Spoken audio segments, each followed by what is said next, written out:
একদিন হঠাৎ ঘড়ির কাঁটা থেমে যাবে, তুমি বুঝতেও পারবে না তোমার সময় শেষ। যে দেহ নিয়ে এত গর্ব ছিল সেটাই তখন নিস্তেজ হয়ে যাবে। তোমার নাম, টাকা, খ্যাতি কিছুই তোমার সাথে যাবে না। কবরের অন্ধকার গর্তে থাকবে শুধু তোমার আমল, যা তুমি নিজে বানিয়ে পাঠিয়েছ আখিরাতের জন্য।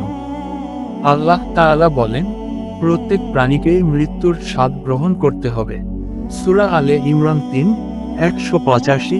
এখনো সময় আছে, নিজেকে বদলাও, আল্লাহর পথে ফিরে যাও, কারণ মৃত্যু কোনো নোটিশ দিয়ে আসে না। ভিডিওটা লাগলেই ওপরের টিকটক বডিতে ইউটিউব লিংক দেয়া আছে, সবাই গিয়ে ভিডিও দেখে আসবেন। আসসালামু আলাইকুম।